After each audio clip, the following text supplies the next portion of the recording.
ज्येष्ठ महीना, अधिक मास की पद्मनी और परमा।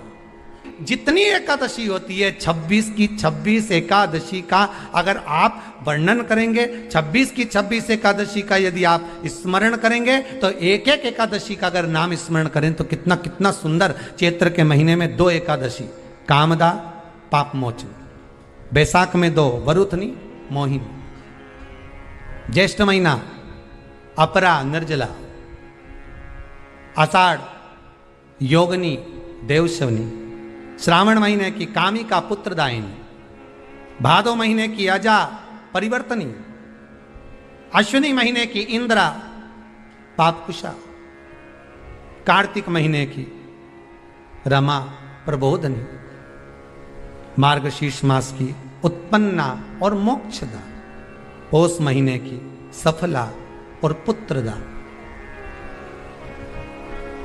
माघ महीने की परतिला और जया, फागुन महीने की विजया और आमल की एकादशी, अधिक मास की पद्मनी और परमा। कितने सुंदर नाम है। अब इस नाम से पहचान करो, निर्जला, कितनी सुंदर नाम। अब नाम इतना सुंदर है तो एकादशी कितनी सुंदर होगी। अब एकादशी इतनी सुंदर होगी तो जिस दिन तुम व्रत करोगी एकादशी का तो तुम कितनी सुंदर होगी। मतलब भगवान कितने प्रेम से स्वीकारेगा कि इसका हृदय कितना सुंदर है। ऊपर की सुंदरता मत देखो साहब, व्रत करने से भीतर की सुंदरता। आप पहले कथा में कहा कि क्रीम की चमक 15 दिन रहती है, अच्छे कर्म की चमक जिंदगी भर रहती है। कर्म की चमक देखना है हमें, क्रीम की नहीं। प्रयास करिएगा एकादशी जब भी करें तो द्वादशी से जुड़ी हुई करें, दशमी से जुड़ी हुई एकादशी कम करें। जो वैष्णवों की एकादशी कौन सी होती है? जो एकादशी द्वादशी से जुड़ी हो, दशमी से नहीं। दशमी से जुड़ी हुई एकादशी वृद्ध कहलाती है और द्वादशी से जुड़ी हुई एकादशी पुण्य फल प्रदान कर कर वैष्णवों को भगवान के चरण में छोड़ आती है। इसलिए एकादशी द्वादशी से जुड़ी हुई होना चाहिए।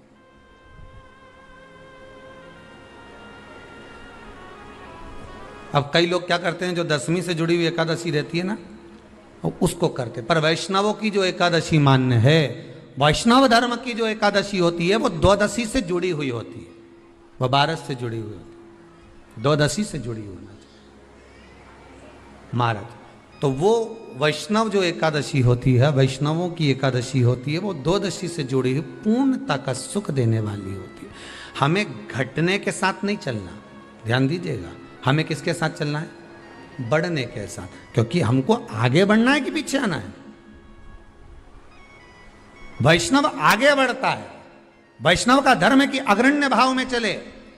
इसलिए वैष्णवों की जो एकादशी होती है वो आगे की ओर जाती है, अग्रण्य भाव में बढ़ने वाली, द्वादशी की ओर प्रवेश करने वाली। अर्थात हमारे कदम उन्नति की ओर बढ़े, हमारे कदम आगे वैभव की ओर बढ़े, संपदा की ओर बढ़े और भगवान के चरणारविंद की ओर बढ़े, ना कि पीछे की ओर हटे। हम दशमी के साथ मिली हुई एकादशी ना करें, हम द्वादशी के साथ मिली हुई एकादशी।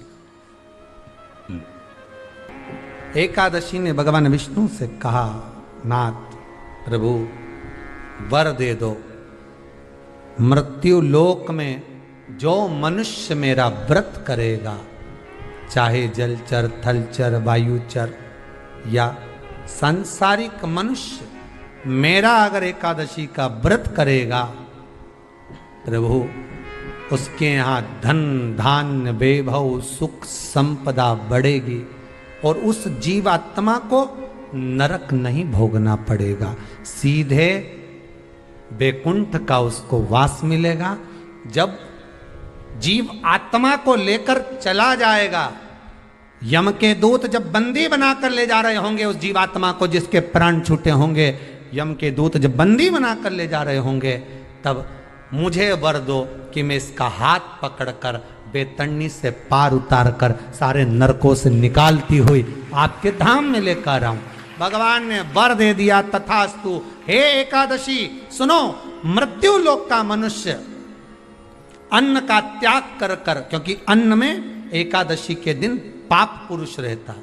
अन्न का त्याग कर कर एकादशी के दिन जो मनुष्य तुम्हारा व्रत धारण करेगा, उस व्रत को करेगा और उस व्रत को धारण करेगा, उसकी मनोकामना पूर्ण होकर वो मेरे ही धाम को जाएगा। कितना सुंदर प्रसंग है।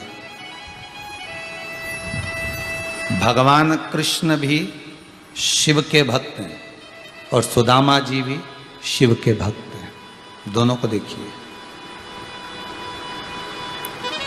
दोनों को देखिए। द्वारकापुरी में प्रवेश करोगे तो सबसे पहले द्वारकाधीश का दर्शन करने से पहले शंकर जी का मंदिर मिलेगा, कुशेश्वर महादेव। पोरबंदर में सुदामा जी के घर में प्रवेश करते समय भी आपको शिव जी का मंदिर मिलेगा।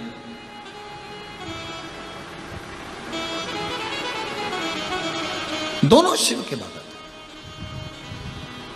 दोनों शंकर के पास, दोनों शंकर का आराधना करते। मित्र मिले धन के नहीं मिलना चाहिए, मित्र मिले तो दिल के मिलना चाहिए। कितना सुंदर भाव कहा है कि जितनी राधा रोई रोई कान्हा के लिए, जितनी राधा रोई रोई कान्हा के लिए, कन्हैया उतना रोया रोया है सुदामा के लिए, कन्हैया उतना रोया रोया है सुदामा के लिए। राधा जितनी रोई रोई कान्हा के लिए, राधा जितनी रोई रोई कान्हा के लिए, कन्हैया उतना रोया रोया है सुदामा के लिए, कन्हैया उतना रोया रोया है सुदामा के लिए। प्रेम देखिए, धन की मित्रता नहीं होना चाहिए, और जहां धन की मित्रता होगी वो सब व्यर्थ है, वो सब बेकार है। जहां धन की मित्रता है वो नष्ट करने वाली, वो बेकार है।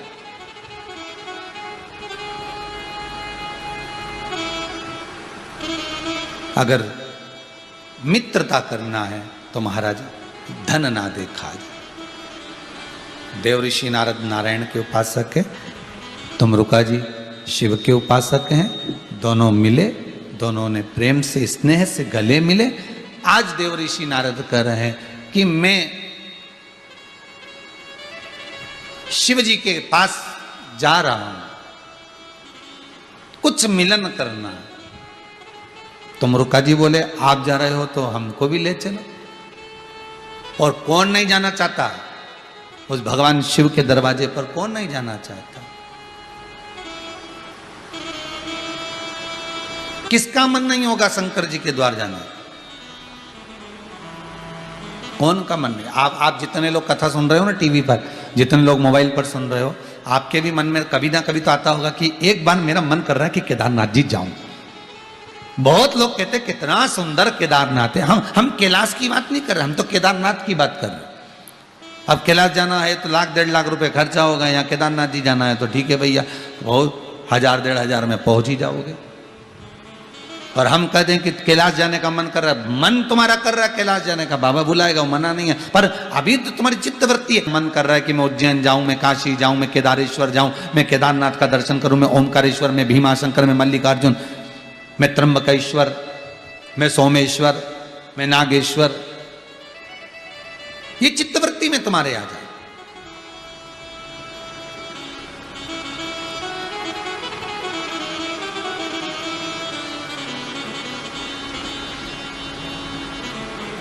कभी कभी मन में आए कि केदारनाथ जाना है, कभी चित्तवृत्ति में आ जाए, मन में आ जाए, तो ये मत सोचना कि आप वहां पर नहीं पहुंचे।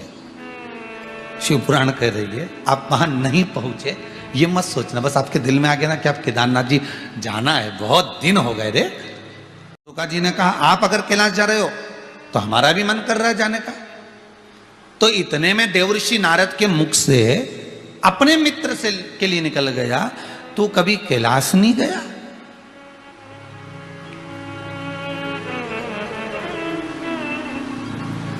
कोई हमसे कहे, क्यों गुरुदेव आप कैलाश मानसरोवर गए कि नहीं गए?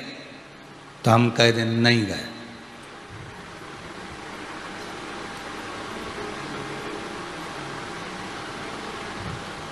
अब अरे गुरुदेव बड़ा सुंदर कैलाश है, बड़ा सुंदर केदारनाथ है, आप गए नहीं?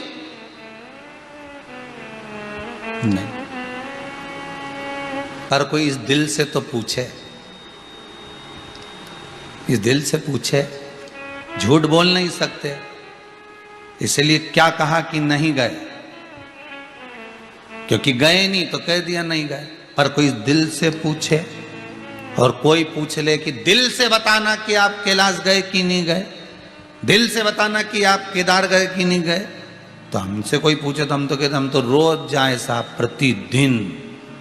हमारा तो सुबह कैलाश पर्वत पे निकले ने, शाम कैलाश पर्वत पे, दिन केदारनाथ जी में निकले ने, सुबह विश्वनाथ जी में। ये अगर कोई पूछे कि दिल से, कोई बस शरीर से पूछोगे तो नहीं गए, पर दिल से अगर कोई पूछे तो कह देंगे हम तो कैलाश में ही रहते हैं। रोज कथा हो, शिव महापुराण की कथा, प्रतिदिन कथा चलती है, और कथा नहीं भी होती तो ये दिल में तो कथा चलती है।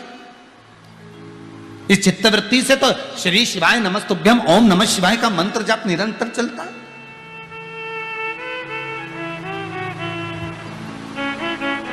आपका तो नहीं मालूम, परंतु हम अपना कह सकते हैं। आप गाड़ी में बैठकर भगवान का भजन करते हो कि नहीं करते ये हमें नहीं मालूम, पर हम गाड़ी में बैठकर श्री शिवाय नमस्तुभ्यम का जाप करते, ये हमारा दिल कहता है और जपते रहना चाहिए।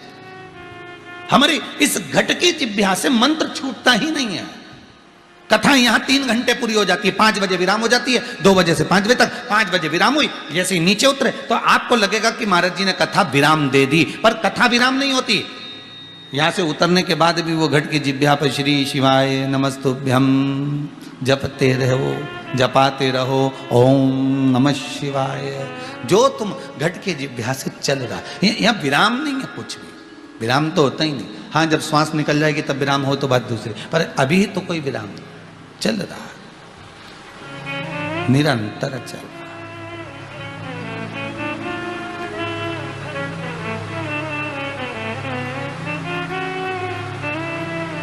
अब आप हमें ले चलिए, चलो। देवर्षि नारद ने एक संवाद कह दिया, मैं तो इतने सारे पुष्प अपनी झोली में भरकर लाया हूं, इतने सारे पुष्प मैं शिव को देने के लिए लेकर आया, इतने सारे पुष्प लेकर आया। मैं शंकर को रिझाने के लिए बेलपत्र लाया, मैं शंकर को रिझाने के लिए बहुत सारा पदार्थ, बहुत सारी सामग्री लाया। पर तुम रुका जी, किसी के यहां जाते हैं तो कुछ लेकर जाते हैं, तुम क्या लेकर जाओगे? सबसे पहला पुष्प धतूरा शंकर को किसने दिया था? बड़ा सुंदर संवाद है। तुम क्या लेकर जाओगे?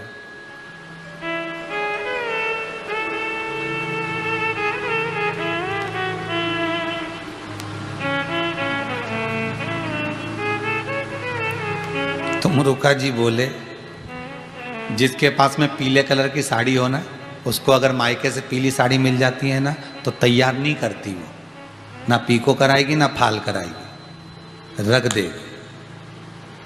जिसके पास में लाल कलर की साड़ी बहुत सारी रखी और कहीं से लाल मिल गई ना तो तैयार नहीं करेगी, वो उसको उठा के रख देगी, पेटी की अंदर अलमारी में रख देगी। बहुत अच्छी साड़ी होगी ना तो बहू को दे देगी, और अच्छी साड़ी होगी तो बेटी को दे देगी, साड़ी थोड़ी सी भी गड़बड़ होगी तो भागवत जी पे चढ़ा देगी। भगवान को पाने का सबसे सुंदर तरीका कौन सा है? आप बहुत दिनों तक आप भगवान को दिया बत्ती लगाओ, क्या भगवान मिल जाएगा? आप रोज अगरबत्ती लगाओ तो क्या भगवान मिल जाएगा? एक लोटा पानी चढ़ाओ तो क्या भगवान मिल जाएगा? ऐसे तो समुद्र के किनारे पर कोई भी शिवलिंग रख देता है, समुद्र की लहरें रोज शंकर जी का अभिषेक करती है, तो क्या समुद्र को भगवान मिल जाएंगे? नहीं।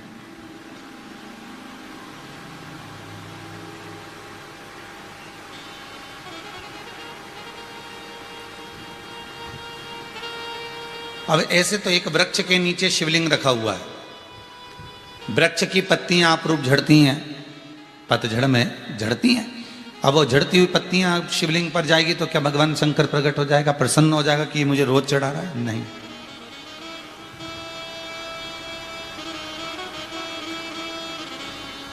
आप रोज अगरबत्ती भी लगा रहे हो, आप रोज दिया भी लगा रहे हो, आप रोज धूप बत्ती भी लगा रहे हो, आप रोज भगवान का पूजन श्रृंगार भी कर रहे हो, तो क्या भगवान प्रकट हो जाएगा, प्रसन्न हो जाएगा, या आपके सम्मुख में आकर खड़ा हो जाएगा? नहीं। ये ऊपरी बनावट से भगवान नहीं मिलता।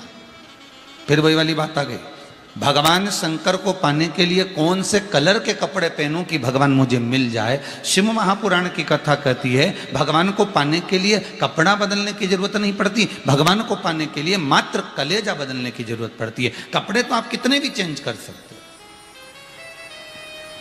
कपड़े तो आप कितने भी बदल सकते हो, पर चित्त वृत्ति, ये मन, ये कलेजा, ये वृत्ति, ये चित्त, ये भाव आप जब बदल लोगे तब भगवान को मिलने में देरी नहीं लगेगी। आपका निर्मल मन सो मोहि पावा, मोहि छल छिद्र कपट ना भावा। भगवान कहते हैं मुझे केवल अगर किसी चीज से रिझाया जा सकता है, अगर मुझे किसी चीज से अगर मनाया जा सकता है, मुझे किसी चीज से अगर तुम मुझे रिझा सकते हो तो अपना दिल मुझे दीजिए, अपना भाव मुझे दीजिए, अपनी चित्तवृत्ति मुझे दीजिए, अपना मन मुझको दे दीजिए।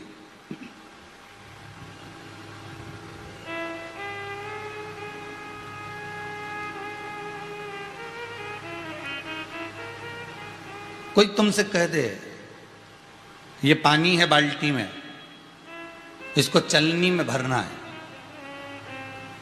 भर लोगे? जितने आस्था चैनल पर कथा सुन रहे हो जरा दिल से तो बोलो, बाल्टी में पानी भरा हुआ है और कोई तुमसे कह दे कि इसको चलनी में भरना है, ये जो चलनी है आटे की, ये छानने वाली, ये गेहूं को छानने वाली, इस चलनी में ये पानी को भरना है, भरा जा सकता है? नहीं। फिर वो व्यक्ति जो चलनी में पानी भरना चाहता है और भरा नहीं रहा, वो किसी सदगुरु की शरण चले जाता है और सदगुरु की शरण में जाकर कहता है गुरुदेव मेरी परीक्षा ली जा रही है। गुरुजी ने पूछा कैसी परीक्षा?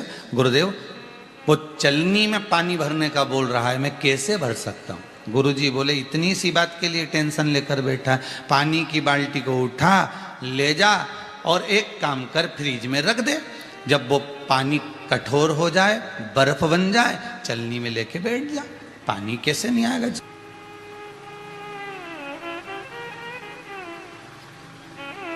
कई लोग कहते हैं भगवान को पाना असंभव है, कई लोग कहते हैं भगवान को प्राप्त करना असंभव है, कई लोग कहते हैं भगवान का मिलना असंभव है, पर यहाँ शिव महापुराण की कथा कहती है अगर निर्मल मन है, निर्मल चित्त है, निर्मल वृत्ति है, निर्मल भाव है, तो फिर तुम्हें भगवान को ढूंढने में देरी नहीं लगेगी, फिर सब संभव हो सकता है, फिर आपको कुछ ढूंढना नहीं पड़ेगा, फिर वो मिल जाएगा। बस महाराज काशी में ढूंढा तुम्हें, उज्जैनी में पाया है, उज्जैनी में पाया है। ओंकारेश्वर की नर्मदा में भोले बाबा का ठिकाना है। दुनिया वाले क्या जाने मेरा रिश्ता पुराना है। ये संबंध हम उसको संपूर्ण जगत में, संपूर्ण विश्व में, संपूर्ण जगह पर ढूंढने का प्रयास कर रहे हैं, पर अपने भीतर खोज नहीं पा रहे। जिस दिन हमारी चित्त वृत्ति, जिस दिन हमारा मन, जिस दिन हमारी वृत्ति एक एकाग्र चित्त में परमात्मा की होगी, उस दिन भगवान हमारे पास में होगा। उस दिन मेरा देव अधिदेव महादेव तुम्हारे सामने होगा।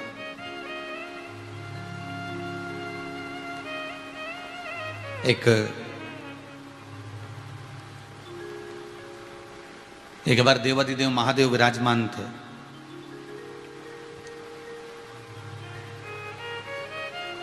और भृंगी भगवान शिव का गण, भृंगी भगवान शंकर का गण। आज भोलेनाथ जी से कहकर जा रहा है गुरुदेव, बाबा मैं किसी कार्यवश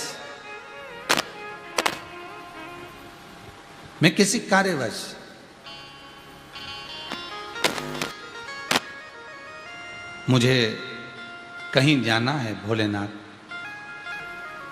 मुझे किसी कार्यवश जाना है भोलेनाथ, आप कृपा करें, दया करें, जिससे मेरी यात्रा मंगलमय हो, मैं आराम से जाऊं।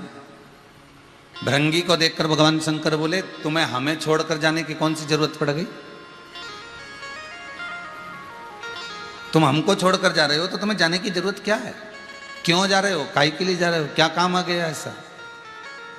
जाने का कारण क्या है? तब उसी समय पर भृंगी बोला, प्रभु जाना तो पड़ेगा, आप ही के काम से जा रहे हैं, बस मेरे को थोड़ी देर का समय दीजिए। और भृंगी प्रणाम कर कर नमन कर कर चले गया। जब भृंगी जाने लगा, जाते जाते उसको प्यास लगी। अब उसको प्यास लगी तो उसने सोचा मेरे को पानी पीना है। एक सुंदर सा जलाशय था, उस जलाशय का पानी उस भृंगी ने बड़े प्रेम से पात्र में भरा और भरकर उसको पिया तो उसको बड़ी तृप्ति हुई। कितना मीठा जल है, कितना सुंदर जल है, कितना निर्मल जल है, कितना शीतल जल है। उस भृंगी ने उस जल को पी लिया तो उसके मन में आया, इतना सुंदर जल तो मैंने कभी पिया ही नहीं था। और भृंगी ने वहीं से एक पात्र में जल और भरा और वो जल लेकर भृंगी सीधे शंकर जी के पास आ गया। अब वो गांव नहीं गया, अब वो कहीं जाने वाला था तो वहां नहीं गया, वो सीधे शिव जी के पास आया। और शंकर जी के पास आकर उस भृंगी ने उस पात्र को जिसमें जल भरा था वो पात्र शिव जी को दिया। भोलेनाथ जी ने पूछा, तू तो वापिस आ गया रे भृंगी, तू तो कह रहा था कि मेरे को जाना है, फिर तू वापिस कैसे आ गया? भृंगी बोला, भोलेनाथ जी आज मैंने एक कुएं का जो जल पिया ना, मुझे प्यास लगी, बड़ा सुंदर जल मिला, बड़ा शीतल जल मिला, बड़ा आनंद करने वाला, बड़ा मीठा जल मिला, इसलिए मैं आपके लिए लेकर आया हूं। अब जल लिया, शंकर जी को दिया। भोलेनाथ जी ने पूछा, इस जल का क्या करूं, चढ़ा दे मेरे ऊपर? शिव जी बोले, जैसे चढ़ाने को। भृंगी बोला, ये चढ़ाने का नहीं, ये पीने का है,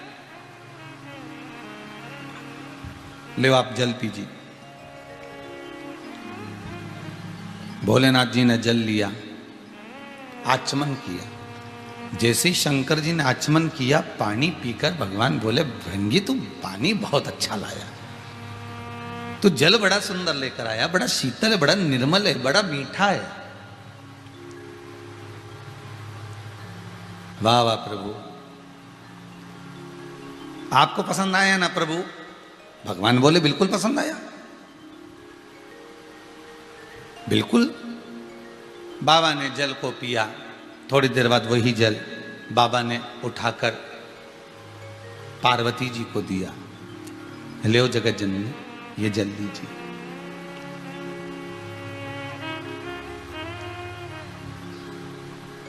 जगत जननी ने वो जल लिया, पिया। वाह वाह प्रभु, भृंगी एक बात तो है बेटा, बड़ा सुंदर जल लेकर आया है, बड़ा मीठा जल लेकर आया है, बड़ा शीतल जल लेकर आया है तो पीने के लिए, बहुत बहुत सुंदर जल लाया।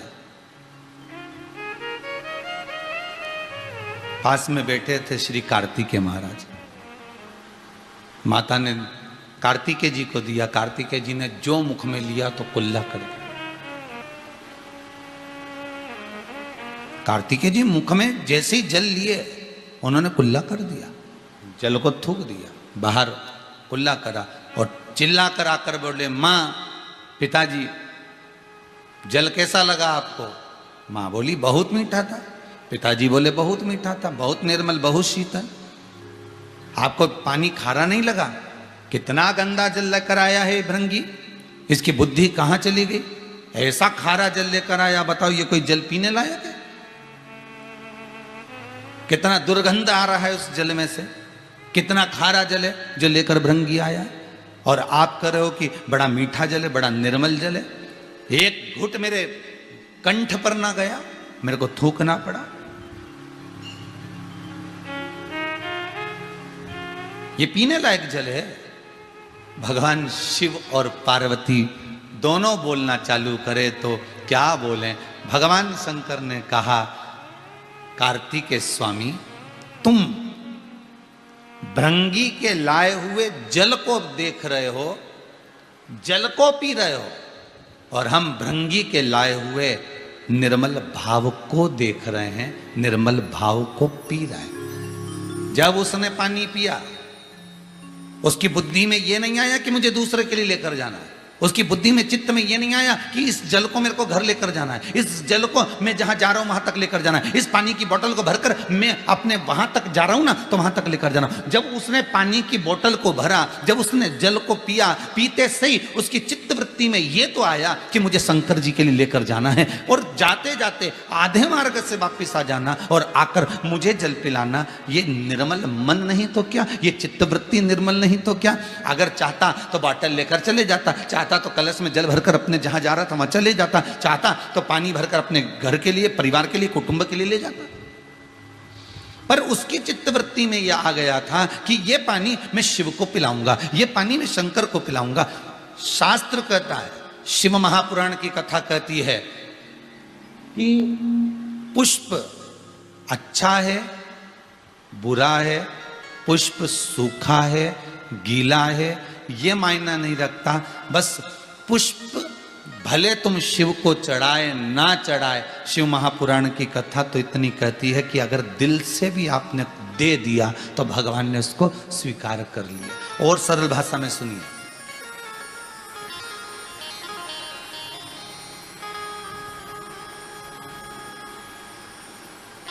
बहुत सरल भाषा में और सुनिएगा। भगवान विष्णु के दो द्वारपाल हैं, जय और विजय। आपने बार बार भागवत में सुना होगा, बार बार शिव महापुराण में, विष्णु पुराण में, अग्नि पुराण में, पद्म पुराण में, जितनी पुराणें आती हैं उनमें आपने वर्णन सुना होगा कि जय और विजय ये भगवान विष्णु के दो द्वारपाल हैं। और ये कोई साधारण नहीं है।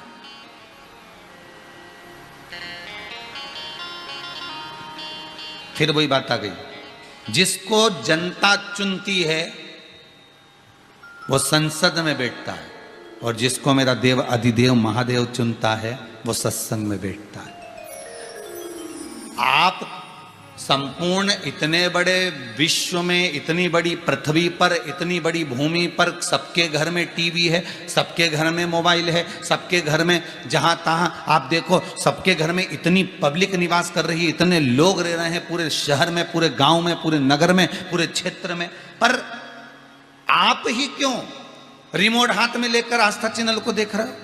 आप ही क्यों मोबाइल में अगर कथा श्रवण कर रहे हो, शिव महापुराण की इस गुरु महिमा को सुन रहे हो? आप ही क्यों? परिवार में 10 लोग हैं, 10 ही क्या कथा सुन रहे होंगे? नहीं। परिवार में 15 लोग हैं, क्या 15 ही कथा सुन रहे होंगे? नहीं। परिवार में 50 लोग हैं, क्या 50 कथा सुन रहे होंगे? नहीं। कोई 1, 2, 3, 4 या 5, 6 लोग, इससे ज्यादा नहीं। इससे ज्यादा कौन सुनेगा? 5-6 लोग सुन लिए, काम धंधा भी देखना है, ये भी देखना है, तो हो सकता है 8 लोग सुन ले, 7 लोग सुन ले, 5 लोग सुन ले, 4 लोग सुन ले, तो क्या सब कथा सुनेंगे? नहीं। अर्थात पूरे बगीचे में जो फूल सुंदर होता है भगवान के लिए वही तोड़ा जाता है, वही तोड़ा जाता है। अभी हमारे ये सौरभ जी कुशवाहा यहाँ आते हैं रोज पूजन के लिए, अभिषेक के लिए, तो इनका जो गार्डन है, मोर गार्डन, तो वो गार्डन में से फूल अगर लेकर आते होंगे ना, तो वो चुन कर लाते होंगे कि भाई ये पुष्प शिव को चढ़ने वाला है, ये पुष्प भगवान को हम दे सकते हैं, ये माला हम भगवान को प्रदान कर सकते हैं, ये दुर्वा हम भगवान को दे सकते हैं। कितनी सारी दुर्वा लगी रहती है, पर आप क्या पूरी दुर्वा उखाड़ के गणेश जी को दे देते हो? नहीं। जो दुर्वा अच्छी होगी, जो दुर्वा श्रेष्ठ होगी, उसको चुना जाता है, उसको निकाला जाता है, फिर उसकी गांठ बनाकर भगवान को समर्पित करा जाता है। बहुत सारी दुर्वा लगी, पर जो अच्छी आपको लगेगी आप वो भगवान को देना चाहोगे। उसी तरह संपूर्ण विश्व में से, संपूर्ण ब्रह्मांड में करोड़ों की आबादी वाले इस भारत की भूमि में, देश और विदेश में करोड़ों लोग निवास करते हैं, पर उसमें से कुछ लोग ऐसे होते हैं जिनको भगवान अपनी ओर झुका लेता है, जिनको भगवान अपनी ओर लेकर जाता है। इन सब में से छांट कर परमात्मा अपनी ओर उसको आसक्त करता है। भगवान कहता है कि तुम मेरी इस पावन कथा का रसस्वादन करो और संपूर्ण विश्व का कल्याण करो। आप सुनोगे तो ना जाने कितने और तरेंगे, कितने और सुनेंगे। भगवान ग्रहण कर रहा है, भगवान प्राप्त कर रहा है। आप जितना श्रवण करेंगे, आप जितना सुनेंगे, जितना पाएंगे, भगवान ने आपको चुन कर रखा है। ध्यान देना, कभी अहंकार मत करना। अगर आप कुछ दान करते हो ना तो अहंकार मत करना कि मैं देखो इतना दान करता हूं।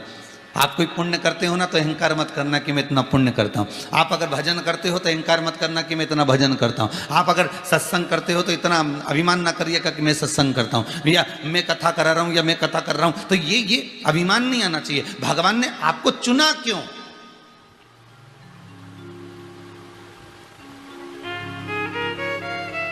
कितने बड़े बड़े सेठ पड़े हुए हैं, भगवान उनसे दान करवा देता, भगवान उनसे कथा करवा देता, भगवान उनसे पुण्य करवा देता, पर उनसे नहीं कर रहा। भगवान ने आपको क्यों चुना? उसका कारण होगा कि भगवान के आप करीब होगे।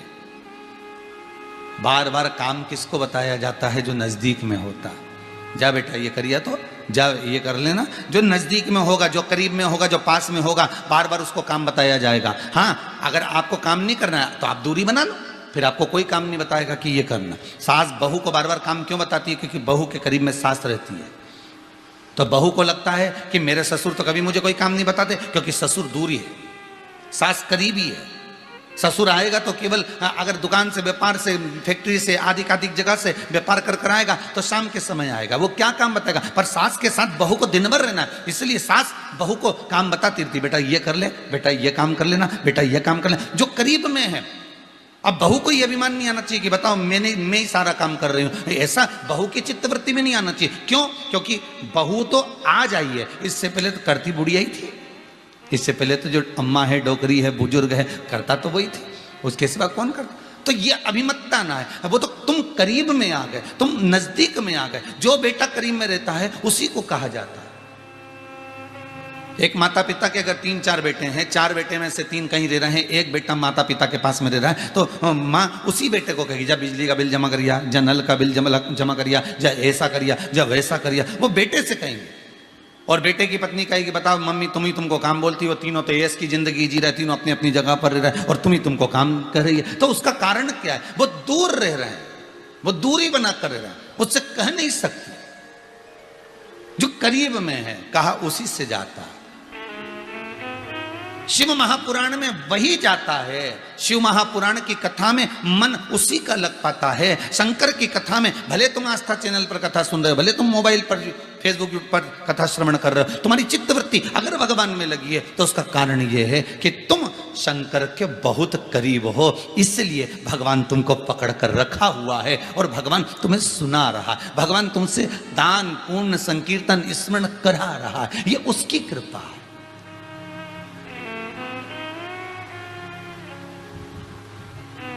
ये उसकी दया। अब शंकर भगवान बोले कार्तिकेय स्वामी से, कार्तिकेय सुनो, तुम कह रहे हो ना कि इतना खारा पानी तुमने कैसे पी लिया? शंकर भगवान कहते हैं निर्मल मन सो मोहि पावा। भाव से अगर कुछ दिया जाए तो भगवान कहते हैं मैं उसको स्वीकार करता हूं। कैसे? भाव से।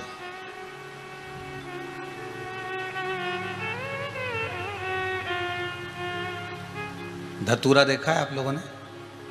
जितने टीवी पर कथा सुनते, धतूरा जिसमें कांटे कांटे होते हैं, गौल धतूरा। कौन सा देवता है? 33 कोटि देवता में से कितने देवता हैं जिनको धतूरा चढ़ता है?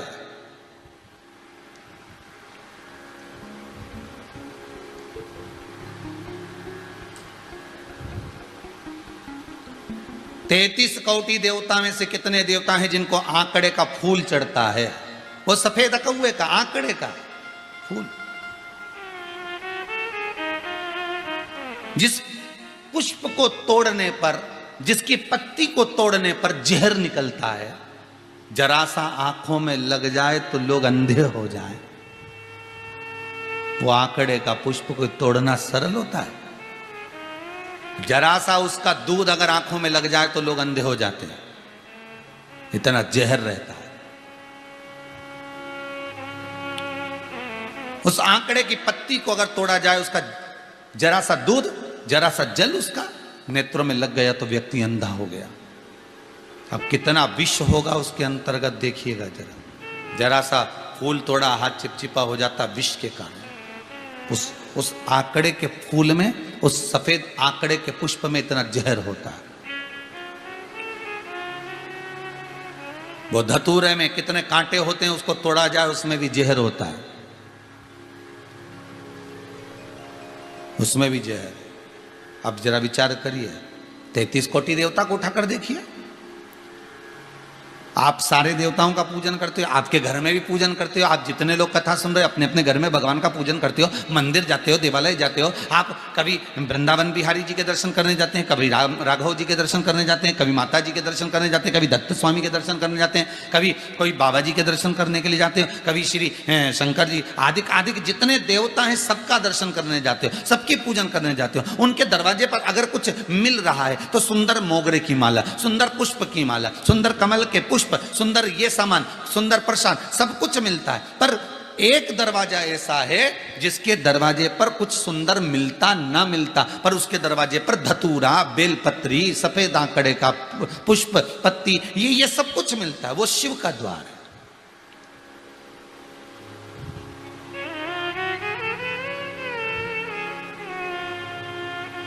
वो शंकर का द्वार।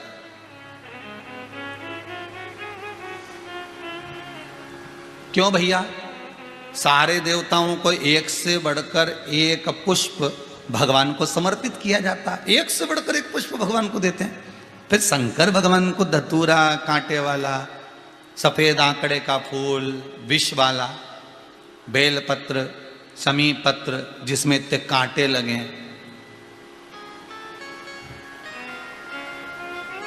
फिर भगवान शिव को ये क्यों?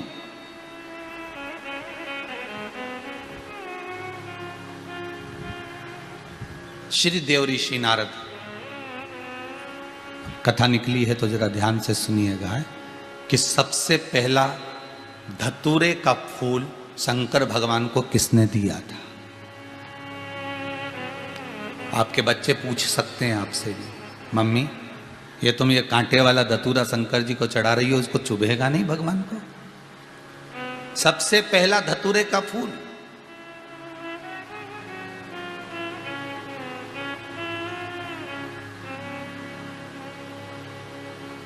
भगवान शिव को किसने दिया था? देव ऋषि नारद भ्रमण कर रहे थे। भ्रमण करते करते देव ऋषि नारद के मित्र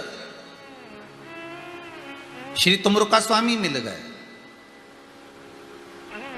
ये वही तुमरुका जी हैं जो भगवान शंकर की भक्ति में दिन रात लगे रहते हैं। एक क्षण के लिए जिनके मुख से शिव महापुराण की कथा कभी छूटती नहीं है।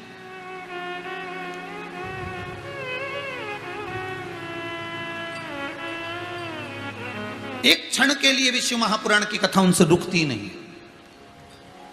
इस व्यासपीठ से भले एक जजमान की कथा पूरी होती है, 2-3 दिन का गैप हो जाता है, 4 दिन का गैप हो जाता है, 8 दिन का गैप हो जाता है, फिर अगली कथा प्रारंभ हो जाती है, फिर कोई जजमान तैयार होता है, फिर कोई कथा हो जाती है। पर तुमरुका जी जब एक लगन से कथा का स्मरण करते हैं तो शिव महापुराण की कथा कहती है कि तुमरुका जी की जो कथा प्रारंभ हुई है वो कथा आज तक बंद नहीं हुई। आज तक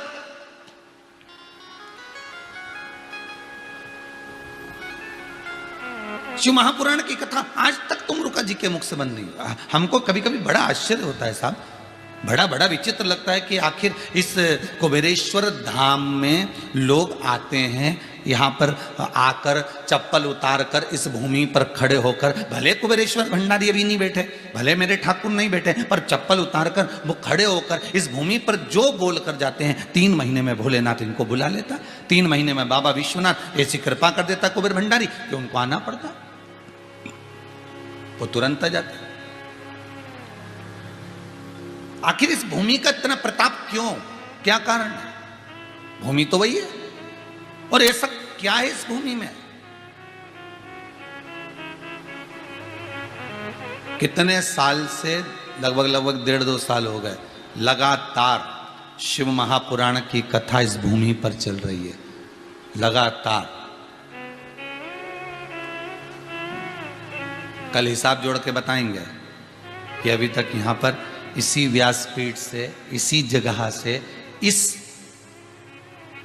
जगह पर, इस स्थान पर कितनी शिव पुराण हो गई। तो उसका कुछ तो कारण होगा। बाबा ऐसे ही करा देगा क्या? बाबा ऐसे ही बोल देगा? कुछ तो कारण हो सकता है। शिव महापुराण की कथा तुमरुका जी के मुख से निरंतर बह रही। तुमरुका जी कैसे हैं?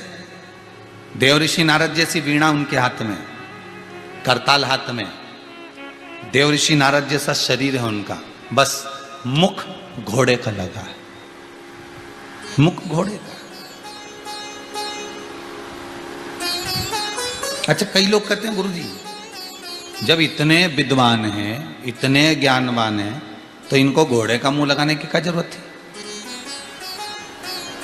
नंदी भगवान शंकर का इतना प्रिय गण है क्या? नंदीश्वर जब ये ब्राह्मण के घर में एक छोटा सा बच्चा जन्मा था, नंदी का जब जन्म हुआ था, बड़ा सुंदर नंदीश्वर था, इतने सुंदर बालक थे। शंकर जी का अंश है, शिव का एक स्वरूप। एक ब्राह्मण अपने वंश को बढ़ाने के लिए शंकर जी की आराधना कर कर कहता है, भोलेनाथ मेरे घर में संतान हो। तो शिव जी ने पूछ लिया कैसी संतान हो? तो वो कहता है आपके जैसा, आप स्वतः मेरे यहां जन्मे। जो शंकर स्वयं भूमि में से प्रकट हो रहा है, पृथ्वी में से प्रकट हो रहा है और उस ब्राह्मण के घर में जा रहा है,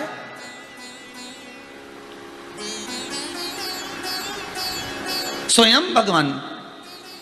और ब्राह्मण ने उसका नाम रख दिया नंदीश्वर। नंदीश्वर उसका नाम रखा और नंदीश्वर नाम रख भी दिया। और नंदीश्वर नाम रखने के बाद वो आनंद पा गया, शिव जी की भक्ति में डूबा रहा। इतनी भक्ति भगवान शंकर की करी, इतनी भक्ति करी, अल्पायु होने के बाद भी भगवान की भक्ति में लगा रहा, तो पूर्ण आयु भी मिल गई और शिव की भक्ति में रमा रहा। और समय एक ऐसा आया कि वो भगवान शंकर का इतना प्रिय हो गया कि शंकर भगवान के पास, शिव जी के पास पहुंचा। शंकर जी ने कहा, मांग तुझे क्या चाहिए? नंदीश्वर कहता है, ऐसी कृपा कर दो, अगर मैं सुंदर रहूंगा तो लोग मुझ पर आसक्त रहेंगे। अगर मैं सुंदर रहूंगा तो लोग मुझ पर आसक्त रहेंगे। प्रभु कृपा ऐसी कर दीजिए, मेरा मुख पशु का लगा दीजिए। कौन मांग रहा है? नंदीश्वर। मेरा मुख पशु का लगा। शिव जी मुस्कुराकर बोले, भाई अगर पशु का मुख लग जाएगा ना तो कहीं विवाह शादी भी नहीं होने वाली है, ब्याह म्याह नहीं होगा तेरा, शादी विवाह नहीं होगा, भले नहीं हो। शंकर भगवान अगर कृपा करें तो पत्थर पे फूल खिला दे, तो ये ब्याह शादी तो आपके हाथ में है, जन्म मरण परण तीन तो आपके हाथ में। मेरे को क्या सोचना उसमें?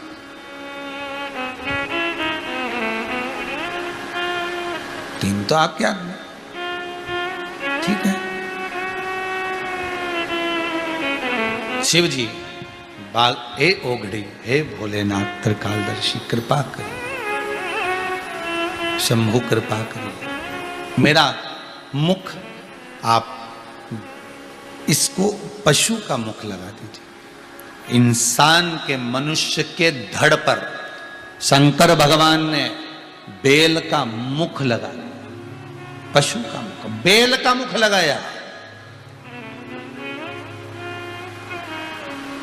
भगवान शिव इतने प्रसन्न हुए कि मेरे लिए तूने अपने रूप का त्याग कर दिया, तू मेरा प्रिय गण होगा, मेरे स्थान के सामने तेरा स्थान होगा।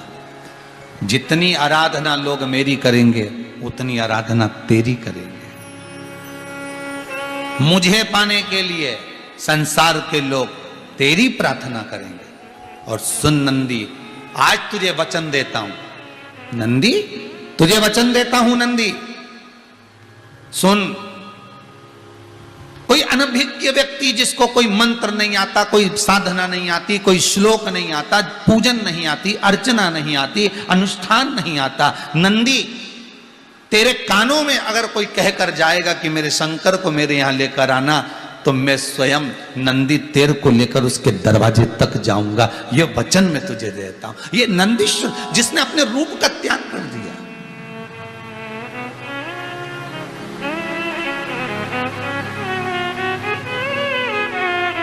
जिसने अपने रूप को त्याग दिया। महाराज, जो अपने रूप का भी त्याग कर सकता है भगवान के लिए, भगवान उसके लिए क्या ना कर सकता, क्या ना। ले ये भृंगी लाया है, कोई साधारण है क्या? और केवल ध्यान देना, कोई भी वस्तु, कोई भी सामग्री, कोई भी चीज, कोई भी वस्तु, कोई भी सामग्री, कोई भी चीज आप जो लेकर आ रहे हो, अगर दिल से लेकर आ रहे हो तो भगवान उसको स्वीकार करेगा। आप दिखावे के लिए ला रहे हो तो भगवान उसको स्वीकार नहीं कर सकते। भगवान कह रहे हैं ये पानी लेकर आया है ना, ये खारा है। कार्तिकेय जी कह रहे हैं आप खारा पानी पी गए, आप दुर्गंध युक्त पानी पी गए, आपने बोला क्यों नहीं? भगवान बोले पिलाने वाले का दिल देखा जा रहा है, भाव देखा जा रहा है, जो पिला रहा है।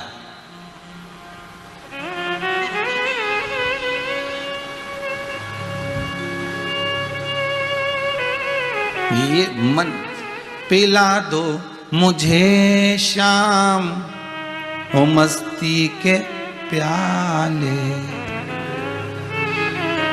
पिला दो मुझे शाम वो मस्ती के प्याले, मेरा डूब जाने को जी चाहता है, तेरा दर्श पाने को जी चाहता है। जो मिले वो भाव से मिले, जो मिले वो निर्मलता से मिले, जो मिले वो आनंद से मिले, तो क्यों नहीं पाऊंगा?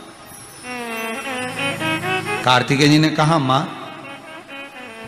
मां, अगर पिताजी नहीं बोल पाए थे कि पानी खारा है, आप तो बोल सकती थी, तो आप भी तारीफ कर रही हो। माता पार्वती जी ने कहा सुन बेटा कार्तिकेय, अगर कोई निर्मल मन से अगर कोई वस्तु प्रदान करता है, हमारे लिए लेकर आता है, जगत के लिए नहीं, हमारे लिए। बहुत ध्यान देना, बाजार से सब्जी खरीद कर लाओ ना, तो भी तुम्हारे भीतर भाव होना चाहिए कि आज भिंडी में लेकर जा रही हूं, आज गिलकी लेकर जा रही हूं, आज आलू लेकर जा रही हूं, मेरे को भगवान का भोग लगाना है। आज एकादशी है, कल जितने लोगों ने भी आलू खरीदा होगा, साबूदाना खरीदा होगा, बगर खरीदा होगा, चिप्स खरीदी होगी, जो भी कुछ खरीदा होगा वो ये सोच के खरीदा होगा कि मेरी पत्नी का व्रत है, मेरा व्रत है, एकादशी का व्रत है, तो मेरे को ये चीज खरीद के लाना है, मुझे ये सामान लाना है। पत्नी भी फोन लगाकर बोल रही कल एकादशी है, ये सामान लिया ना, कल एकादशी है, थोड़ा साबूदाना लिया ना, थोड़ा मूंगफली का दाना, सिंगदाना लेकर आना। पत्नी भी फोन लगाकर बोल रही। और पार्वती जी कर रही हैं संसारवासियों में और भृंगी में यही अंतर है। भृंगी पानी लेकर आ रहा है तो हमारे लिए, संसार वाले पानी लेकर आते हैं तो खुद के लिए, खुद के लिए।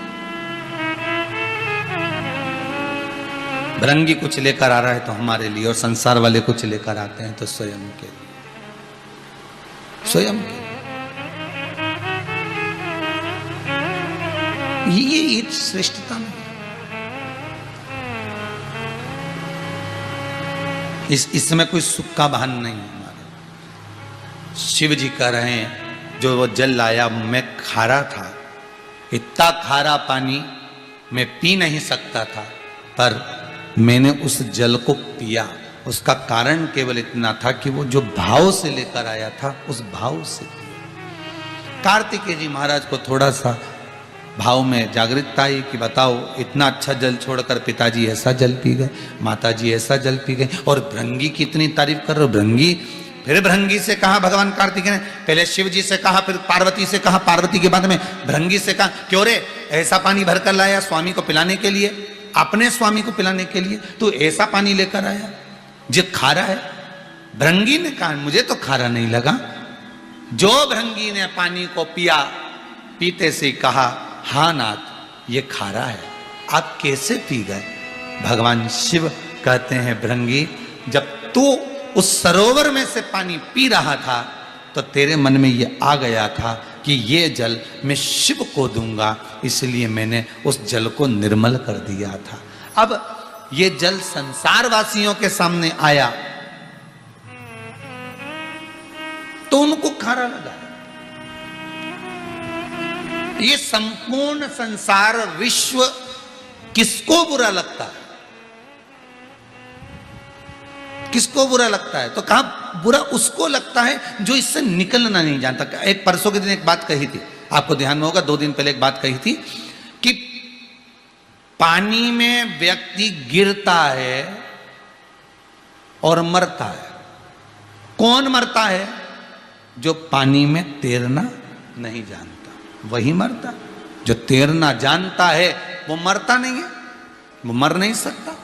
संसार सागर में तुम्हें पटका गया, भव सागर में तुम्हें पटका गया, ये संसार में, परिवार में, कुटुंब में, कबीलों में, नातों में, रिश्तों में, सबके भीतर तुम्हें पटका गया। बस इतना तुम्हें आना चाहिए, इसमें से तैरना, इसमें से बाहर निकलना, ये तुम्हें आना चाहिए। और बाहर निकलने का तरीका कौन सा है? तो कहा प्रथम भगति संतन कर संगा, अर्थात तुम्हारा प्रथम भाव यही होना चाहिए कि मैं सत्संग में जाऊं, मैं कथा में जाऊं, मैं भजन में, मैं कीर्तन में, मैं स्मरण में, मैं नाम जाप में पहुंच जाऊं। जब मैं भगवान की भक्ति में रम जाऊंगी तो इस संसार सागर से, भव सागर से बाहर निकल जाऊं।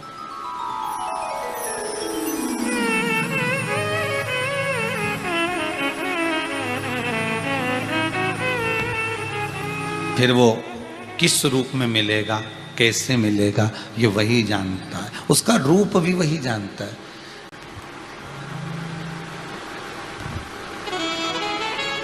नारद जी कह रहे हैं मैंने बेलपत्र लिया शंकर जी की प्रियता के, मैंने पुष्प लिया शंकर जी की प्रियता के, मैंने सामग्री ली है शंकर जी की प्रियता की, जो शंकर जी को प्रिय है वो ले जाना।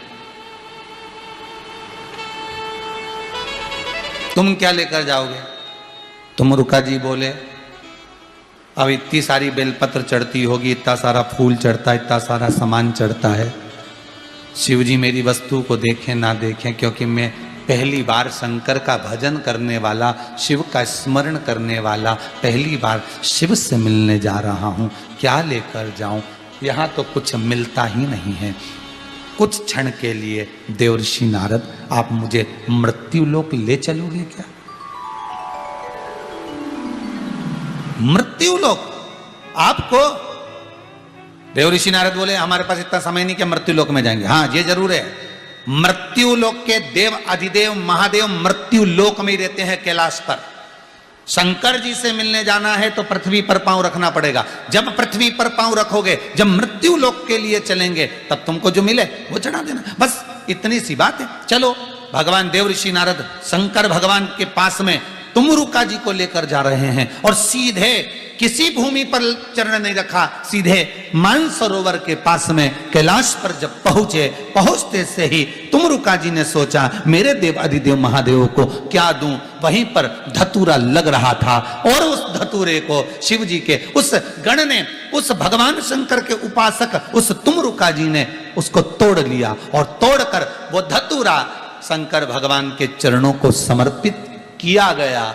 जब चरणों में वो धतूरा आया, शंकर जी ने सामग्री को छोड़ दिया, धतूरे को उठाकर शंकर की एक लट बाल की एक जटा नीचे आ रही थी, जिसमें से गंगा की धार तेज हो रही थी। शंकर जी ने उस धतूरे को उस केश में लगा लिया।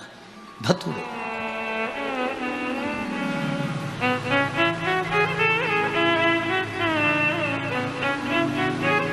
कभी कभी कोई कोई चीज बहुत काम कर जाती है, बहुत। कभी कभी वो धतूरा समर्पित हो गया।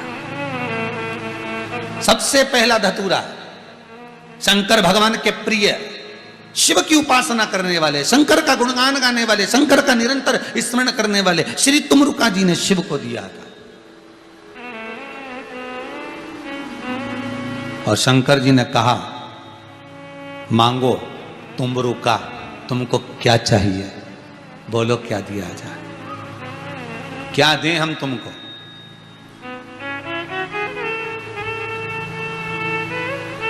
क्या प्रदान करें हम आपको, बोलिए।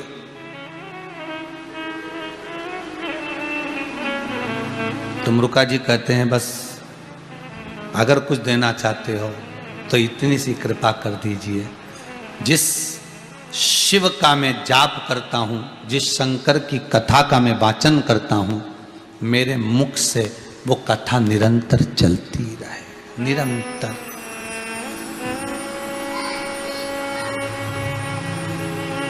निरंतर। कभी कभी मंदिर में जाया करो ना, तो मंदिर में जाकर केवल अपने लिए मत मांगा करो, केवल अपने लिए नहीं, कभी कभी मंदिर में जाकर भगवान से कहा करो कि हे भगवान, हे भोलेनाथ, हे ठाकुर, हे कृष्ण, हे राम, इतनी कृपा करना। तो कहे, बागों से कन्या चुन चुन कर सुंदर हार बनाया,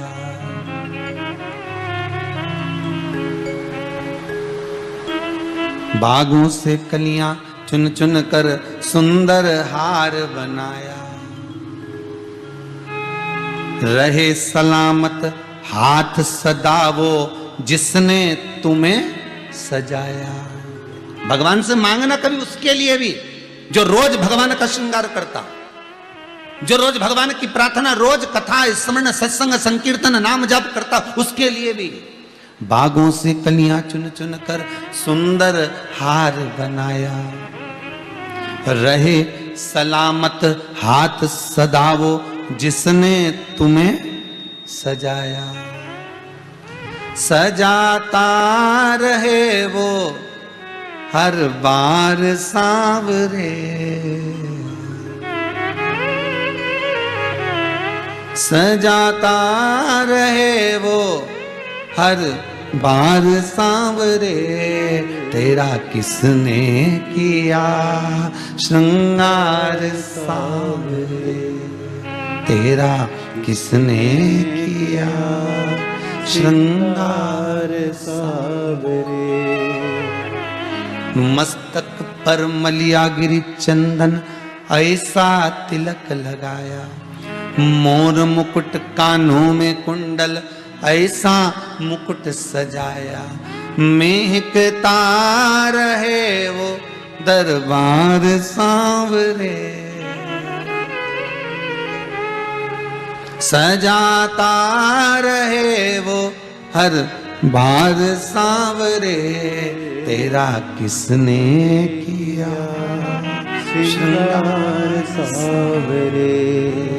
भगवान से प्रार्थना ये भी करा करे कि जो तुम्हारा श्रृंगार करता हो, जो तुम्हारी आराधना करता हो, जो तुम्हारी भक्ति में जनमानस को डुबो रहा हो, अविरल भक्ति में जो ले जाकर छोड़ रहा हो, उसके लिए भी प्रार्थना करते रहे कि सुखी रहे, स्वस्थ रहे, आनंद में।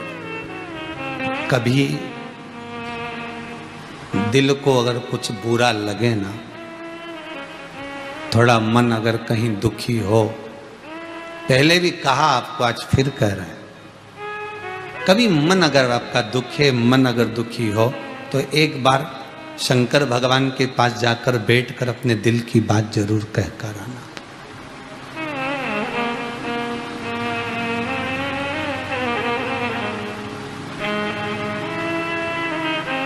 नारायण बैकुंठ में रहते हैं भगवान विष्णु, ब्रह्मदेव ब्रह्मलोक में रहते हैं, पर मृत्यु लोक में अगर कोई रहने वाला है ना, मृत्यु लोक का कोई अधिपति है, मृत्यु लोक में अगर कोई निवास करने वाला है, तो वह देव अधिदेव महादेव ही है।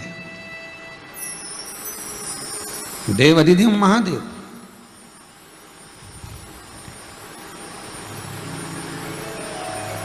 केवल शिव।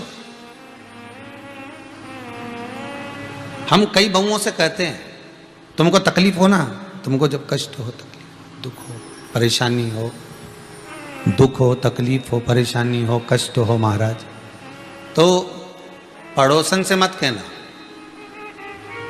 अपने मायके में भी मत कहना, बहन को भी फोन लगाकर मत बोलना कि मेरे को परेशानी है।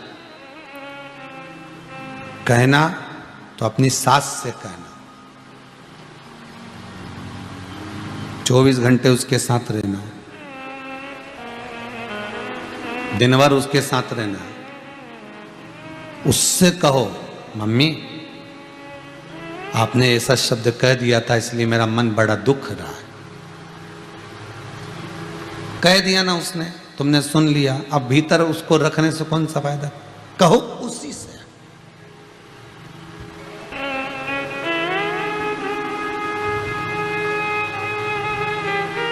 तुम 10 जगह पर कह भी दोगे ना तो वो तुम्हें तोड़ने की बात करेगा, जोड़ने की नहीं। सास अपनी रकम तुड़वा तुड़वा के तेरे चढ़ावे में चढ़ाई है, खुद अच्छी साड़ी नहीं पहनी, तेरे चढ़ावे में 5-5 हजार की चढ़ाई है। किसी को उस सास ने एक सोने की अंगूठी नहीं दी, तुझे तो पहचानती नहीं थी, पहली बार में अंगूठी दी आई थी, पहली बार में हाफ सेट अंगूठी ये वो, पहचानती नहीं थी। कौन जानता था कि ये है, उसने तो दे दी। जो कभी अपने रिश्तेदार को नहीं दे वो सास तेरे को दे के आ गई, तो सोच दिल का टुकड़ा निकाल कर दे रही है, नहीं तो वो क्या दे।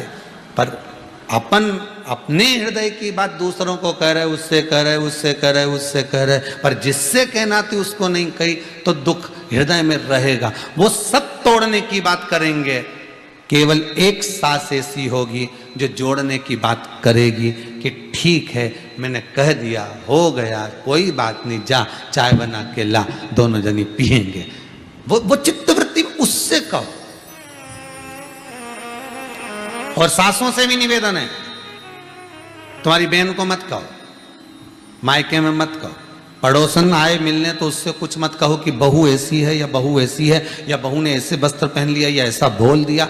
उसको बोलने से पड़ोसन क्या कर लेगी, सुनेगी, ज़्यादा से ज़्यादा अग्नि में घी डाल के चली जाएगी। उससे नहीं कहना, तुम्हें अपनी बहू को बिठा कर कहना, बेटा तेरे मन में क्या चल रहा है, बोल, तेरी संशय क्या है, तू बोल, मैं सब समझ सकती हूँ, तुझे बता सकती हूँ, मैं तुझसे बड़ी हूँ, हो सकता है मेरे रहन सहन में अंतर हो, तेरे रहन सहन में अंतर हो, क्योंकि मैं पुरानी हूं, तू नहीं है।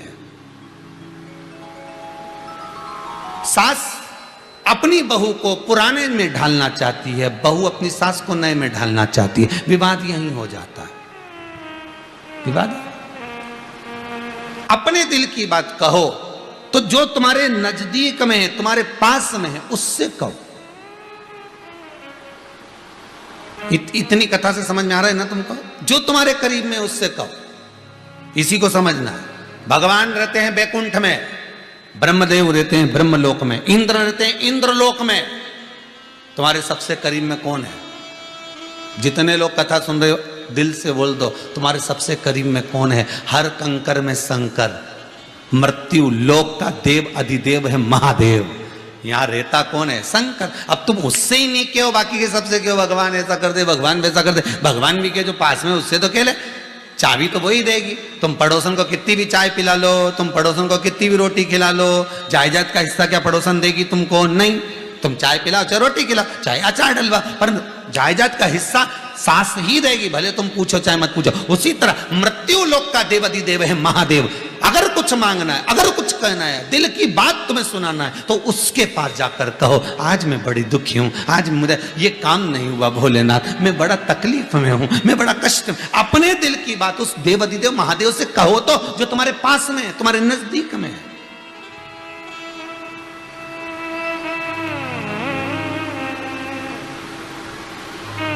तुम्हारे जो करीब में, जो तुम्हारे पास में, जो तुम्हारे नजदीक में।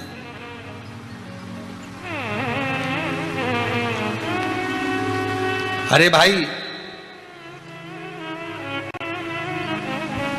सुखी जीवन के लिए अच्छे घर का होना जरूरी नहीं है। लिख के रख लो। आज की कथा 5वें दिन की शिव महापुराण की कथा कुबेरेश्वर धाम से सुन रहे हैं। आज की कथा में ये लाइन लिख के रख लेना, सुखी जीवन के लिए अच्छे घर का होना जरूरी नहीं है। मेरा ये कमरा अच्छा होना चाहिए, मेरा ये बंगला अच्छा होना चाहिए, सामने तो गाड़ी खड़ी होना चाहिए।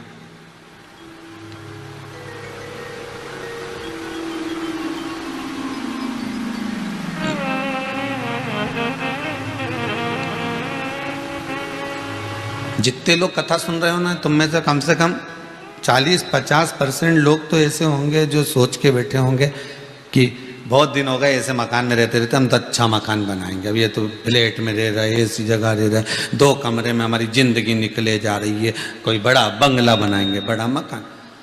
सुखी जीवन के लिए अच्छा मकान होना जरूरी नहीं है महाराज। सुखी जीवन के लिए अच्छा माहौल होना जरूरी है। मकान काम का नहीं आएगा। बहुत बड़ा बंगला बना लो और एक अपने कमरे में बैठी रहे, एक उधर है, मालूम पड़े कि कई उधर बैठी ने सूप ना खाओ उधर।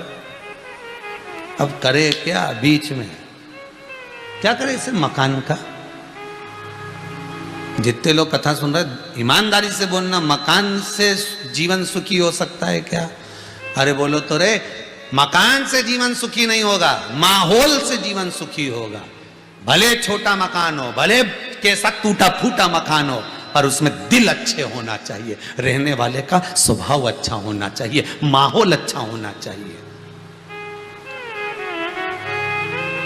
पहले के जमाने में छोटा सा मकान, बुआ आ गई, काका आ गए, मामा आ गए, फूफा आ गए, सब उसी मकान में 2 कमरे का, उसी में खा रहा है, उसी में सो रहा है, उसी में रह रहा है। सोचने वाली बात, क्योंकि माहौल अच्छा था।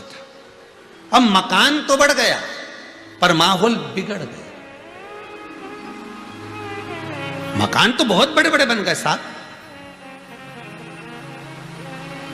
खूब बड़े बड़े मकान बने हुए हैं, पर माहौल ठीक नहीं है साहब। सास से बहू नहीं बोले, बहू से सास नहीं बोले, बेटा बाप से नहीं बोले, बाप बेटे से नहीं बोले। एक तो आज का जमाना बड़ा विचित्र हो गया। हम अच्छे, हमारी पत्नी अच्छी, हमारे बच्चे अच्छे।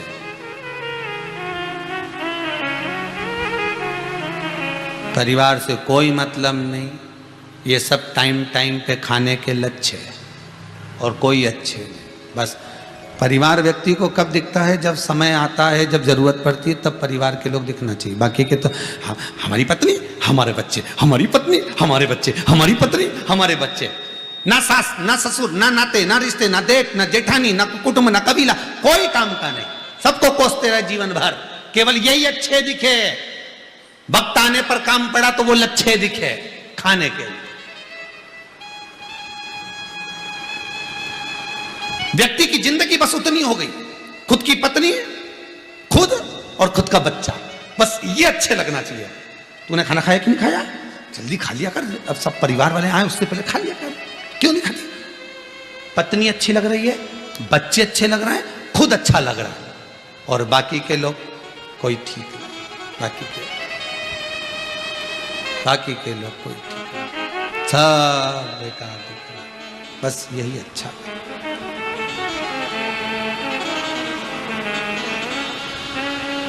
समय आया और वो समय, एक बात याद रखिए, समय से बड़ा दुनिया में कोई गुरु भी नहीं हुआ रे भाई। हम तो सीधी बात कहेंगे, समय से बड़ा दुनिया में कोई गुरु भी नहीं हुआ। समय क्या क्या सिखा कर जाता है यह भगवान ही जानता है। किसी ने राम जी से पूछा, आपके गुरु ने आपको गुरु मंत्र दिया था, आपके गुरु ने आपको ज्ञान दिया था, आपके गुरु ने आपको पढ़ाया था, वहां पर जो ज्ञान प्राप्त करा वहां जो ज्ञान मिला वो ज्ञान प्रबल था। राम जी महाराज बोल रहे हैं मेरे गुरु जी ने जो ज्ञान दिया, मेरे गुरु जी ने जो समझाया बताया वो बड़ा प्रबल था।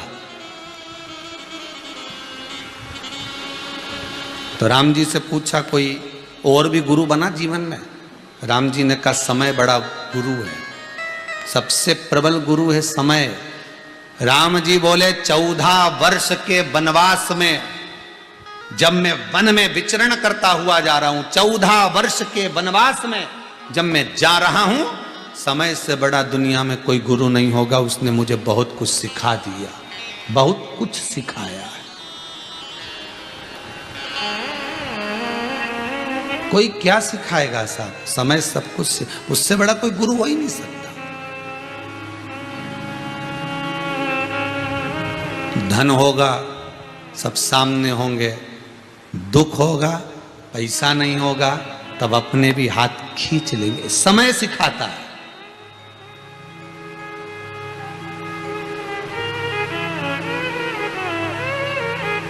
वो बता देगा।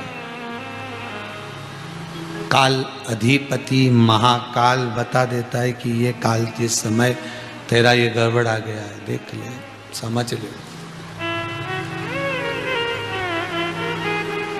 और वही बात आपको पहले भी कही थी, आज फिर कहते हैं। घड़ी समय अगर आपका बेकार चल रहा है तो घड़ी बेकार हो गई तो घड़ी की दुकान पे सुधरेगी, कपड़ा और किराना की दुकान पे नहीं सुधरेगी। उसी तरह समय अगर बेकार चल रहा है तो वो समय बनाने वाला काल अधिपति महाकाल ही सुधार सकता है, दूसरा कोई नहीं। काल किसने बनाया? समय किसने बनाया? महाकाल ने, शिव ने, शंकर ने। वो सुधार।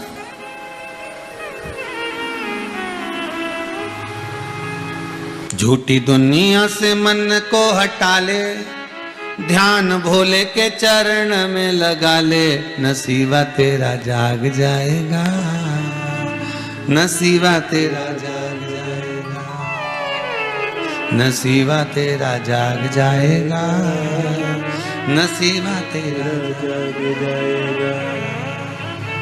सब कुछ झूठा, संसार, परिवार, कुटुंब, कबीले, नाते, रिश्ते सब व्यर्थ के जाते। केवल काल अधिपति महाकाल समय कब पलटेगा? तुम उसकी चौखट मत छोड़ना, तुम उसका दरवाजा मत छोड़ना, तुम उसका द्वार मत छोड़ना, कभी तो सुनेगा। तुम्हारे दरवाजे पर रोज गाय आकर खड़ी होती है, तुम रोटी भले मत दो, वो खड़ी तो होती है ना। तुम भले रोटी मत दो, आकर खड़ी होगी, कभी तो दया आएगी। रोज आकर खड़ी हो रही है, एक दिन तो रोटी दोगे, महीने भर में 2 दिन तो दोगे, पर गाय आकर खड़ी हो रही है तो तुम्हारा मन हुआ कि रोटी दे दो। रोज कोई तुम्हारे दरवाजे पर झाड़ू लगा कर जा रहा है, कभी तो मन करेगा कि कौन है, चलो मैं जाकर देखूं, सेविका को 200 रुपए 5 रुपए तो दे दूं। रोज तुम्हारे दरवाजे पर कोई मांगेगा, कभी तो तुम कृपा करोगे। जब तुम कभी दया कर सकते हो तो वो भी तो कभी कृपा कर सकता है, वो भी तो करुणा कर सकता है, वो भी तो कृपा करेगा। संसार के ये झूठी दुनिया से मन को हटा ले, ध्यान भोले के चरण में लगा ले, नसीबा तेरा जाग जाएगा, नसीबा तेरा जाग जाएगा। वो करे, जाते रहो, प्रणाम करते रहो, नमन करते रहो, धोख लगाते रहो। हम ये भी नहीं करें कि लोटा भर के पानी ले जाओ, हम ये भी नहीं करें कि बेलपत्र लेकर जाओ, हम ये भी नहीं करें कि फूल लेकर जाओ। आप तो मस्तक तो झुकाओ। सारा कर्ज और सारा मर्ज यहीं पर होता है। बस ये झुक गया, उंडेल दो उसके आगे, झुका दो उसके आगे, कर्ज और मर्ज सब उसके आगे उंडेल दो। मतलब मस्तक रखा, उंडेल दिया, और उंडेलोगे तो वो खाली हो जाएगा। खाली हो जाएगा तो शंकर उसमें कुछ ना कुछ तो दे ही देगा, शिव देगा।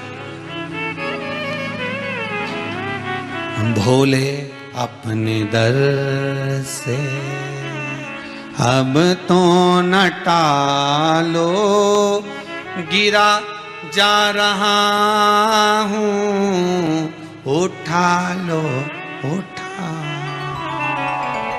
खाली न जाता कोई दर से तुम्हारे, खाली न जाता कोई दर से तुम्हारे, मैं भी खड़ा हूं नन्ही बाहें पसारे, अपने हृदय से लगा लो, गिरा जा रहा हूं, उठा लो। उसके दरवाजे पर जाकर कहता, तेरे दरवाजे से कोई खाली नहीं गया। हमने तो शिव महापुराण में सुना था, सियोर वाला महाराज चिल्ला चिल्ला के बोल रहा था कि तेरे दरवाजे से कोई खाली नहीं जाता। या तो वो झूठा या तू झूठा।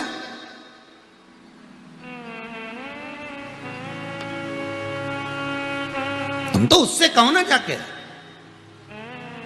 चिल्ला चिल्ला के वो गादी से कहता है शिव महापुराण में कि शंकर के पास जाकर रोइए, शंकर के पास जाकर कहिए, शिव के पास में अनुमोदन करो, शिव के पास स्तुति करो। या तो वो झूठा या तू झूठा। उससे कहो पकड़ लो हाथ त्रिपुरारी, नहीं तो डूब जाऊं। हमारा कुछ न बिगड़ेगा, तुम्हारी शान जाएगी। हमारा क्या बिगड़ना है? लोग तो नाम तुम्हारा देंगे। बताओ, इतना कथा सुनता, इतनी कथा सुनती, इतना स्मरण करती, और ये दुकान पड़ा। तो तुम्हें साधना पड़ेगा, तुम्हें संभालना पड़ेगा, तुम्हें कृपा करना पड़ेगा। दूसरा कोई नहीं कर सकता सब।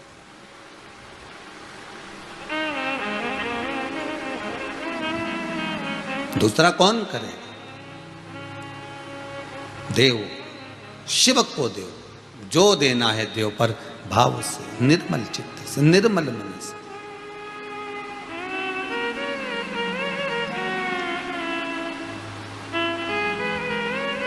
नल को देखकर कीचड़ में मत कूदना।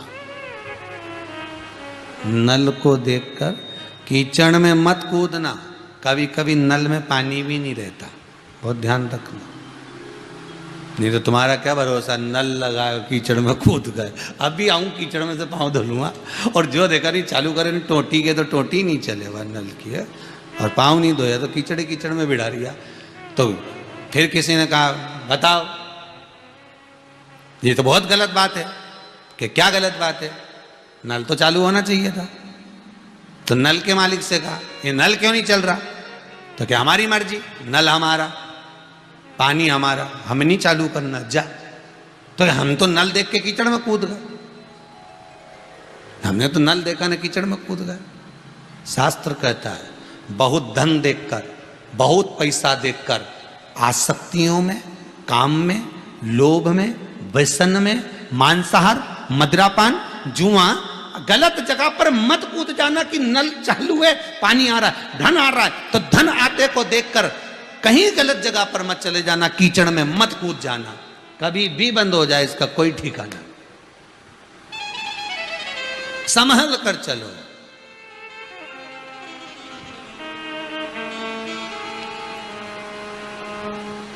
और जितना संभल कर चलोगे उतना जीवन सार्थक होगा। समर्पित कर कर, समर्पण कर कर चलो। अब शिव महापुराण की कथा कर रही है, शंकर का अनुमोदन कर रहा है, शिव स्तुति कर रही है, शंकर की कथा कर रही है। तुमरुका जी ने धतूरे का फूल उठाया, शंकर भगवान को समर्पित कर दिया। शिव कहते हैं मुझे प्रियता इस धतूरे से, मुझे प्रियता इससे। निरंतर तेरे मुख से जो कथा निकल रही है, स्तुति निकल रही है, वो जीवन का सुख प्रदान करने वाली, आनंद देने वाली। गुरु गुरु समय भी एक गुरु है। पल घड़ी समय सब एक गुरु तत्व है।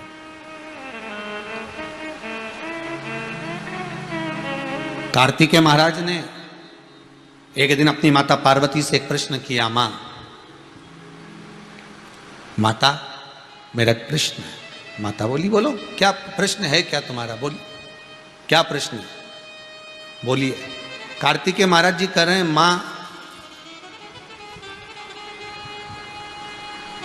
तारकासुर जैसे असुर को मारने के लिए किसी गुरु का साथ होना जरूरी है, और जब तक गुरु का सानिध्य ना मिले तो तारकासुर को मारा नहीं जा सकता। जिसको मारने के लिए मेरा जन्म हुआ है, जिसको मारने के लिए मैं जन्मा हूं, उसको मारने के लिए कम से कम कोई गुरु मुझे ज्ञान तो दे। तो माता पार्वती जी ने कहा, पहले तो तारकासुर को मारना है, मना नहीं है, परंतु सबसे पहली बात याद रख ले कि तारकासुर के हृदय चित्त में, ये तारकासुर साधारण नहीं है, हे असुर राक्षस है, राक्षस प्रवृत्ति है, राक्षस वृत्ति है। पर इतना याद रख कि ये असुर होने के बाद भी शंकर का उपासक है, इसकी चित्तवृत्ति में, इसके हृदय में शिव समाया हुआ है। इसलिए निवेदन एक कि तू जब तारकासुर का संहार करने जाए तो तेरे भीतर क्रोध के साथ में करुणा होना चाहिए। क्या होना चाहिए? क्रोध के साथ करुणा होना चाहिए। अच्छा, ऐसा कौन सा गुरु है जिसके अंदर क्रोध भी और करुणा भी है? तो वो केवल माता रूपी गुरु है। कौन सा गुरु है? माँ। माँ वो गुरु होता है जिसके भीतर क्रोध भी होता है और करुणा भी होती है। माँ जब क्रोध बहुत करती है, अपने पुत्र को मार देती है, डांट देती है, अपशब्द कह देती है, तो मां बाद में रो लेती है। मां बाद में रो लेती है।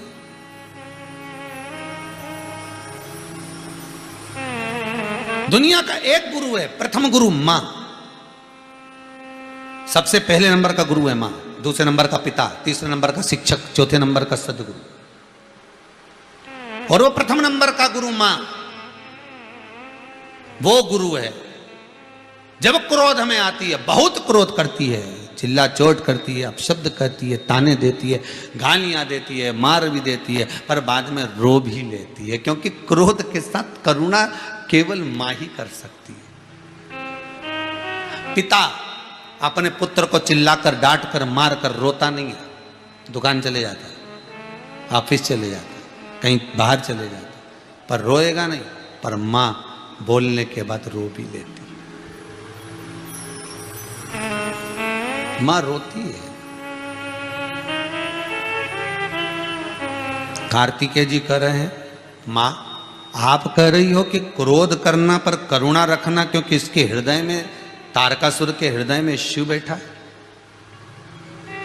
ये मुझे कौन सीख देगा कि क्रोध के साथ करुणा कैसी करना? ये सीख कौन देगा?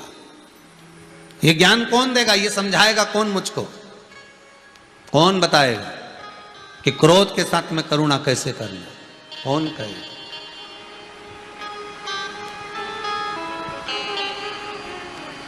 कल आपको बताया था गणेश जी के गुरु का नाम, क्या नाम था? माता पार्वती। आज कार्तिकेय जी के गुरु का नाम ध्यान दीजिएगा। ये ज्ञान कौन दे सकता है कि क्रोध के साथ करुणा होना चाहिए? ये ज्ञान कोई गुरु ही दे सकता है। मां, मेरा गुरु कौन है? कार्तिकेय जी ने अपनी माता से पूछा, मेरा गुरु कौन? गुरु वो नहीं है जो तुम्हारे साथ में दिन रात बैठा रहे। गुरु वो नहीं जो तुम्हारे साथ में दिन रात तुम्हारे साथ में घूमता रहे। गुरु वो नहीं जो केवल तुम्हारे संग में रात दिन खाता पीता उठता बैठता रहे। गुरु वो नहीं। गुरु तो वो होता है जो एक बार जो मंत्र प्रदान कर देता है, शिष्य से कह देता है, मेरे चक्कर में मत पड़ना, चक्कर अगर पढ़ना तो मेरे महाकाल का, मेरे शंकर का कुछ पूजन, कुछ भजन, कुछ अर्चना, कुछ स्मरण तू कर लेना। माना दुख बहुत प्रबल है, माना समय बड़ा बेकार चल रहा है, माना काल घेर कर रखा है, माना तकलीफें ज्यादा है, दुख जाता है, कोई भी कार्य करो दुख फिर आकर खड़ा हो जाता है, पर हारना मती। मेरा शिव कहता है बिल्कुल मत हारना। 5 साल 2 साल 4 साल से भी तो मैं तेरा समय निकाल रहा हूं ना, अभी भी तेरा कुछ पल कुछ घड़ी कुछ समय बेकार चल रहा है, मैं खुद निकालूंगा तेरे को। बस गुरु एक ही बात कहता रहेगा, आएगा समय अच्छा, क्यों चिंता करते हो, समय अच्छा आएगा, क्यों चिंता करते हो। ऐसा करते करते 2 साल 4 साल 6 साल गुरु निकाल देता। उसका कारण है कि गुरु को मालूम है कि घड़ी बेकार है, पल बेकार है, समय बेकार है। अगर कह दूंगा कि तेरा जीवन ही बेकार है तो वो अभी जाके मर जाए, अभी सुसाइड कर ले, पर गुरु निकाल देगा। क्यों चिंता करना, होगा सब बाबा बैठा है करने वाला, काल अधिपति महाकाल बेटा, क्यों चिंता करना। अब सौंप दिया इस जीवन का, जब जन्म उसने दिया मृत्यु वही देता। रात को पक्षी एक पतली सी डाली पकड़कर पंजे से रात भर सोता है। जब वो सोने वाले पक्षी को मेरा भोलेनाथ रात को गिरने नहीं देता तो पैदा तुझे उसने किया है, तो संसार में गिरने कैसे दे सकता। जब वो सोने वाले पक्षी को नहीं गिरने देता, पेड़ पे से टपकने नहीं देता, तो तुझे कौन गिरने देगा। बस इस हृदय में शिव को बिठा कर रख, अनुमोदन करता रहे, भगवान का भजन करता रहे। भोला सब दुख काटो, दुख काटेगा।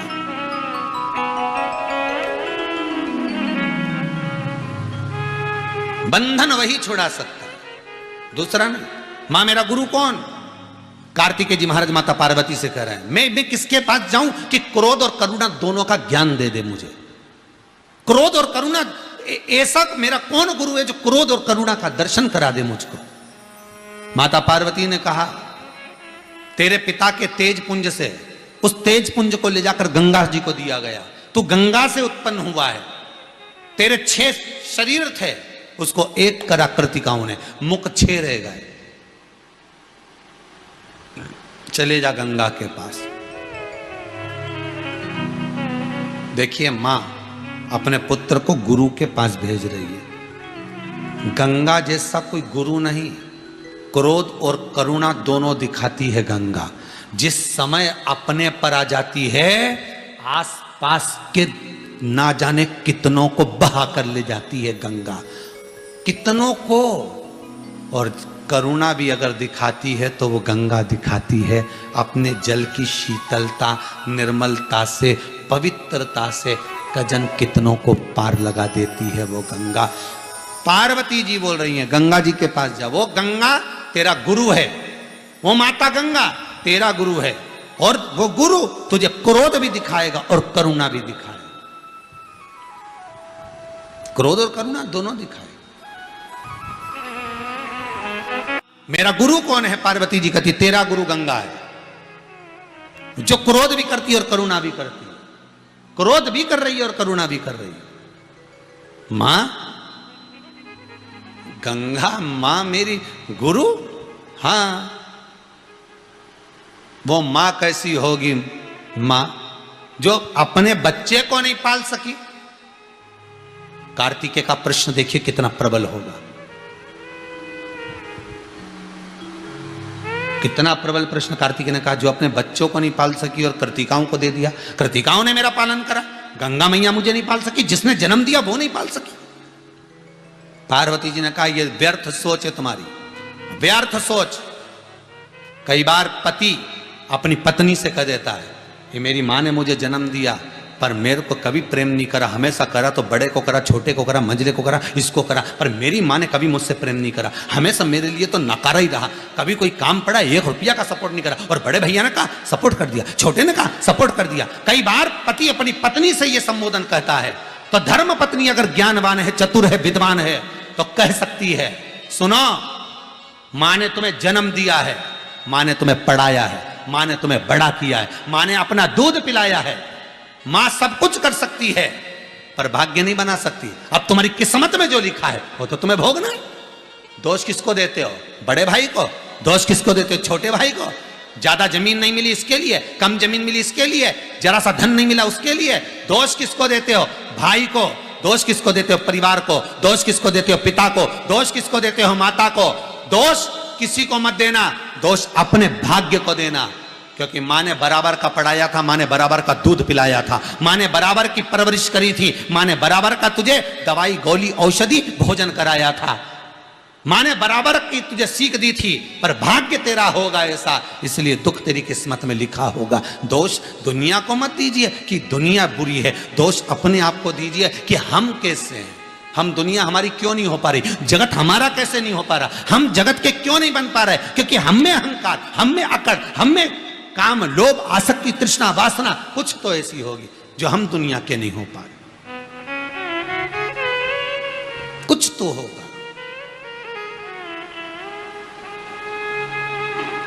परिवार में दोष देगा, भाई ने ऐसा कर दिया, बताओ हमारी भाभी तो ऐसी है, रोज की सिखाती है, हमारा परिवार तो ऐसा है। अरे परिवार में दोष देखा, कुटुंब में दोष देखा, नाते रिश्ते में दोष देखा, पितरों में दोष देखा, पत्रिका में दोष देखा, कर्म का भी तो दोष देखो रे कि अपन कैसे हैं, फिर समझ में आएगा कि तेरा क्या होगा रे कालिया। दोष तो देखा नहीं, भीतर का दोष देखिए, भीतर का दोष। जो बोओगे वो काटोगे, प्रेम बोओगे तो प्रेम ही मिलेगा, कांटे बोओगे तो कांटा ही मिलेगा। आसक्तियां ये सब बोना, जो बो रहे हो वही तो मिलना है। मां, जिस माता ने मुझे जन्म दिया, पालने के लिए कर्तिकाओं को दे दिया, जो माता मुझे नहीं पाल सकी, वो मां गंगा गुरु है मेरा। हाँ, पार्वती जी कहती हैं दुख भी गुरु है। पार्वती जी क्या कहती हैं? दुख भी गुरु है, कष्ट भी गुरु है। मां गंगा मैया ने मुझे पाला नहीं, कर्तिकाओं को दे दिया और वो मेरा, हाँ जाओ, क्रोध वो सिखाएगी तो करुणा भी वो सिखाएगी। कार्तिकेय जी ने कहा जा कर देखता हूं। माता के कहने पे कार्तिकेय जी गंगा जी के पास गए, माता गंगा की गोद में जाकर बैठ गए। गंगा जी आकर बोली बेटा कार्तिकेय, आज फिर पुनः यहां कैसे आना हुआ? मां, तारकासुर का संहार करना है, क्रोध भी करना है उसको मारने के लिए, पर उसके हृदय में मेरे पिता शिव बैठे हैं, इसलिए करुणा भी करना है। आप बताओ मां, मैं क्या करूं, मैं करूं क्या? मां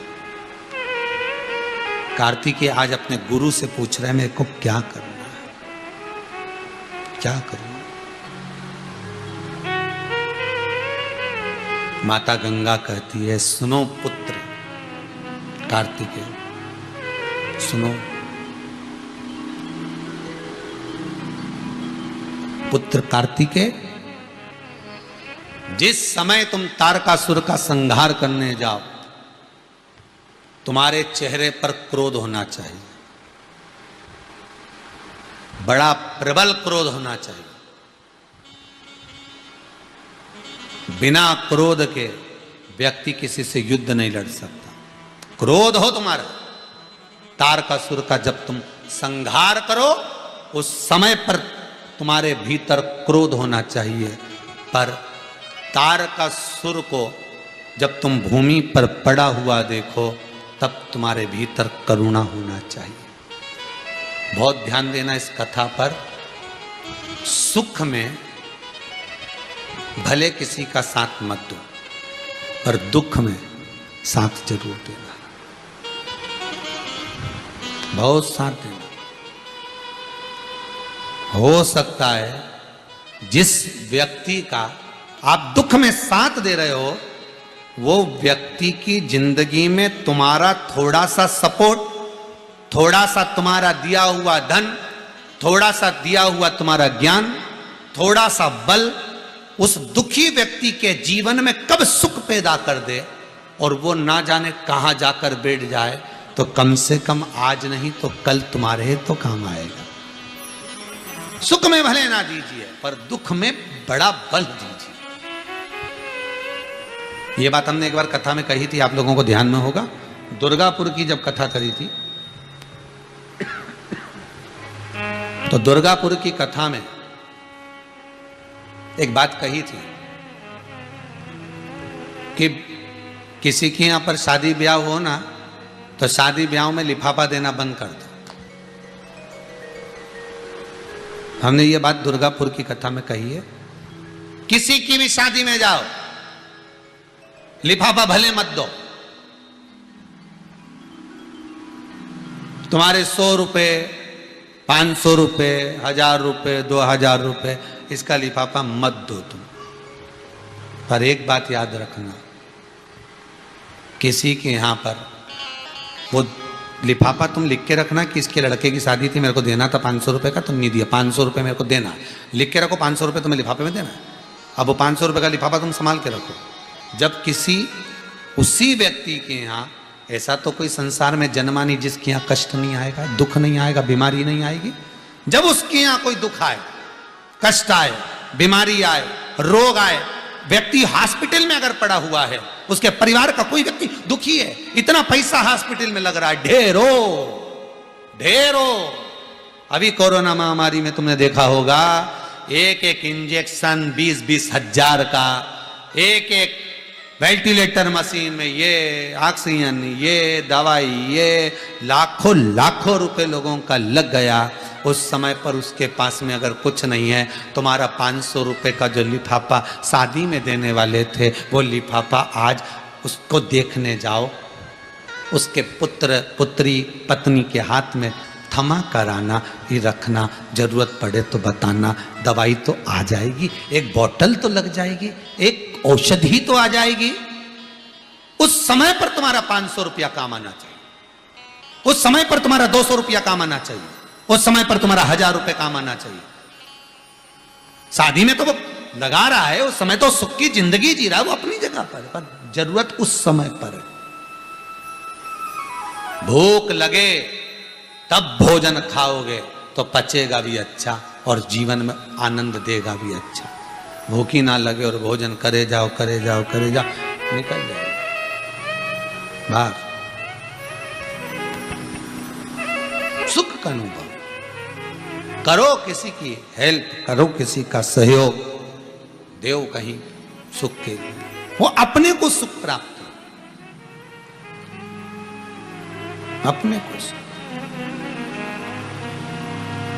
महाराज, माता गंगा कह रही है अपने पुत्र कार्तिकेय से, तुझे यहां किसने भेजा है? कौन है जो तुझे यहां भेजा है?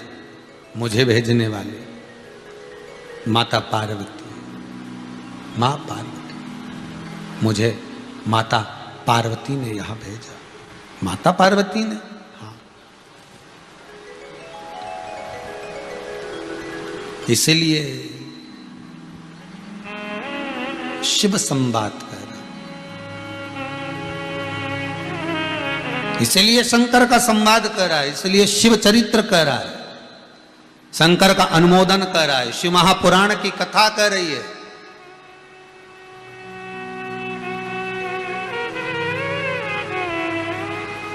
शिव चरित्र कर रहा है।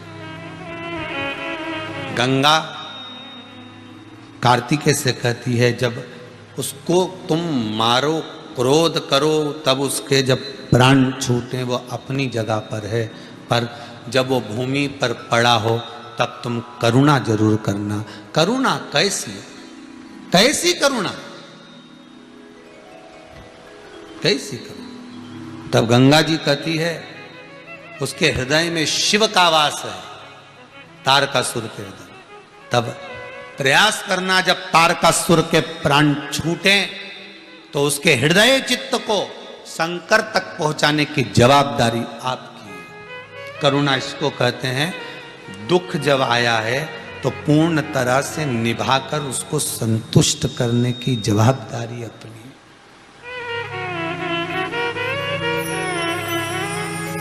जवाबदारी अपनी। गणेश जी के गुरु हैं माता पार्वती, कार्तिकेय जी के गुरु है कौन? मां गंगा। मां गंगा गुरु है कार्तिक, ज्ञान उपदेश दे रही है, कृतिकाएं साधुवाद दे रही हैं, सप्तऋषि साधुवाद दे रहे हैं, एक बहुत बहुत साधुवाद है। गंगा जो तुमने जो ज्ञान दिया है, क्रोध और करुणा को जो दर्शाया, वो सुख देने वाला, वो आनंद देने वाला साधु बात था। बहुत बहुत साधु बात। महाराज, गुरु चरण कैसा भी हो, गुरु गुरु होता है, और उसके मुख से निकली हुई वाणी पर विश्वास कर लेना, ये जीवन का सुख होता है। तारकासुर का संहार किया, शिव में वो ज्योति को विलीन किया। बहुत कम राक्षस हैं जिनकी पूजन होती है। लंकाधिपति रावण राक्षस था, तो भी आज भी लोग दशहरे में पूजन कर लेते। बहुत कम राक्षस है जिनकी पूजन होती है। कंस की कहीं पूजन होती है क्या? कहीं नहीं। रावण की हो जाती है। हिरण्यकशिपु की कहीं पूजन होती है क्या? नहीं। हिरण्याक्ष की नहीं। जितने असुर हुए इनकी नहीं। बस ये दो ही हैं, एक है रावण, दूसरा है तारकासुर। रावण की पूजन तो कहीं कहीं भारत की भूमि पर भी होती है, तारकासुर की पूजन नेपाल में होती है। तारकासुर की पूजन नेपाल में होती है, आज भी कई नेपाल के कई घरों में कुल देवता के रूप में तारकासुर को पूजा जाता है, कई घरों में। क्योंकि कहते हैं कि शिव उसके हृदय में था, वो प्रवृत्ति राक्षस था, पर शंकर उसके हृदय में बसा हुआ और वो शिव ने उसको मिला दिया। बस यही गुरु तत्व है महाराज।